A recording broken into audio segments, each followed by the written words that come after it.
টি-20 বিশ্বকাপের দল দিয়েছে প্রায় অনেকদিন হলো। এর মধ্যে সাইফুদ্দিনকে নিয়ে একটি ভিডিও অলরেডি আমি করেছিলাম। একবারে আসি বাংলাদেশের যে এবারে টি-20 দল দিয়েছে সেই দলের প্রিভিউ নিয়ে। সাথে আছি আমি অসীম দেব। আপনারা দেখছেন অসীম দেব ইউটিউব চ্যানেল। যারা এখন পর্যন্ত চ্যানেলটি সাবস্ক্রাইব করেনি অবশ্যই সাবস্ক্রাইব করে নেবেন। ভিডিও ভালো লাগলে অবশ্যই লাইক করবেন, শেয়ার করবেন। তো দেরি না করে ভিডিও শুরু করা যাক। Let's start our today's video. প্রথম থেকে আলোচনা করি। ওপেনিংয়ে লিটন কুমার দাস, তানজিদ তামিম এবং সৌম্য সরকার, তিনজন। এই তিনটা ওপেনিং স্লটের যেটা নিয়ে সব থেকে বেশি প্রশ্ন সেটা হলো লিটন কুমার দাস। এখন লিটন কুমার দাসের যে সংজ্ঞাটা নাজমুল হোসেন শান্ত দিয়েছেন সেটার সাথে আমি পুরোপুরি একমত।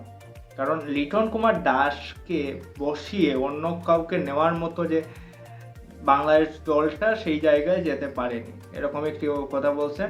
দেখেন, ইন্ডিয়াতে KL Rahul, Sanju Samson all time একটা কম্পিটিশন চলে, কিন্তু বর্তমানে যে বাংলাদেশের কন্ডিশন, লিটন কুমার দাসকে বসিয়ে কাকে নেওয়া হবে? এনামূলক বিজয়কে?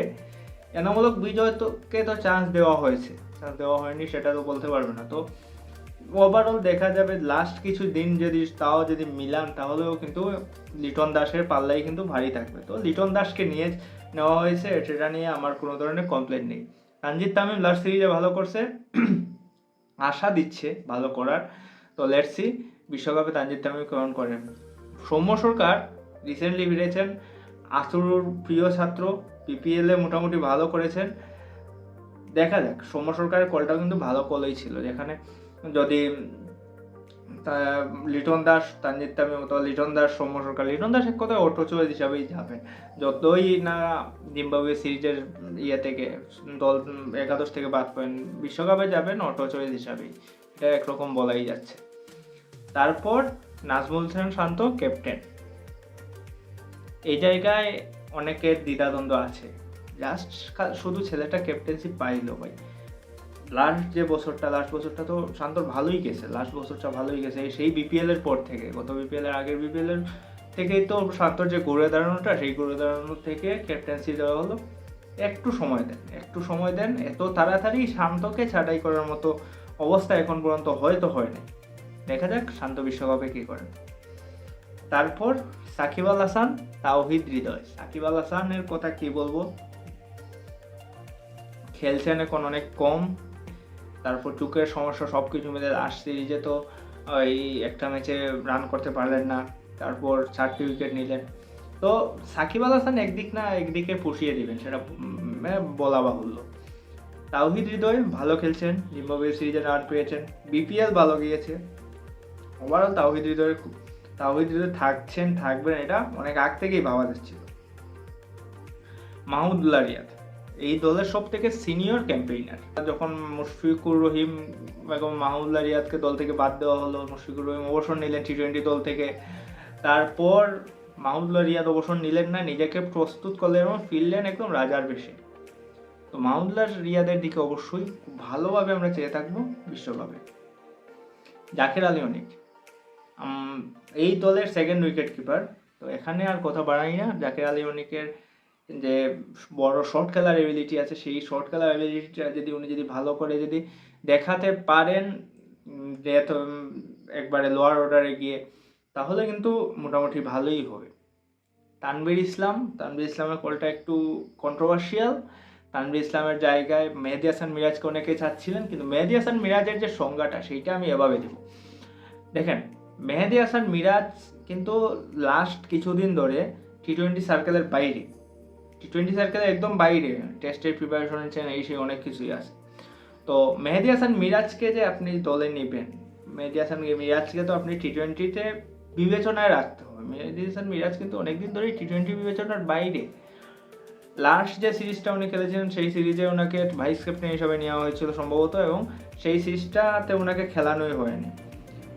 তারপর এখানে হুট করে মেহেদী হাসান মিরাজের নামটা কেনই বা চলে আসলো সেটাই আমি বুঝতে পারলাম না। এখানে আমরা সবাই যেটা চাচ্ছিলাম, তানভীর ইসলাম না গিয়ে সেখানে সাইফুদ্দিন যাক, কিন্তু মেহেদী হাসান মিরাজের নামটা চলে আসছে। তো মেহেদী হাসান মিরাজ যদি টি-20 বিবেচনায় থাকতেন তাহলে অবশ্যই কিন্তু সবাই বলতো যে মেহেদী হাসান মিরাজ কেন নেই। কিন্তু এখন এসে এই জায়গায় এসে মেহেদী হাসান মিরাজ কেন নেই, মেহেদী হাসান মিরাজ এই জন্য বাদ গেছেন, ওই জন্য বাদ গেছেন, এগুলো এখন এসে আর কথা বলার সময় নেই। মেহেদী হাসান মিরাজ যদি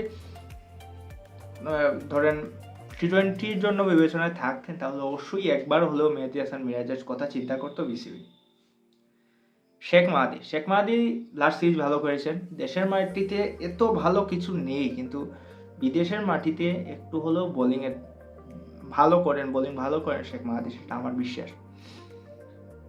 রিশাদ হোসেন, সেই শ্রীলঙ্কার সাথে তো মারধরের কথা মনেই আছে, বোলিং এতটা ভালো করতে পারছেন না, যেহেতু স্পিন বান্ধব উইকেট হবে টি-20 বিশ্বকাপে, সো আশা করা যায় রিশাদ হোসেনকে দিয়ে যদি স্টার্ট করেন আর কি।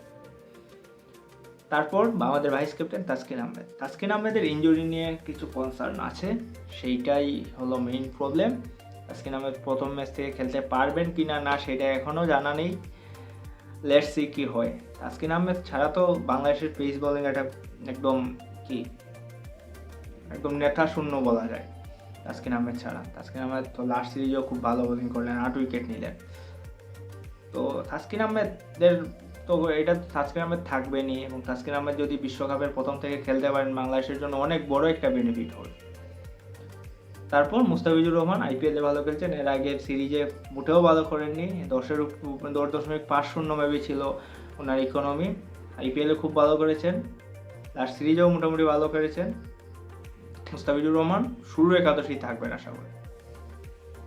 শরীফুল ইসলাম লাস্ট সিরিজটা এতটা হয়তো ভালো যায়নি, শেষ দিকে সে বিশ্রাম দেওয়া হয়েছে, আর কিন্তু শরীফুল ইসলামের পাস্ট যে পারফরমেন্সগুলো সেইগুলো কিন্তু ভুলে গেলে চলবে না। তো শরীফুল ইসলাম ফার্স্ট 11-এই থাকবেন। তানজিম সাকিব, এই কলটা নিয়েও কিন্তু একটু সমালোচনা হয়েছে, এখানে সাইফুদ্দিনকে।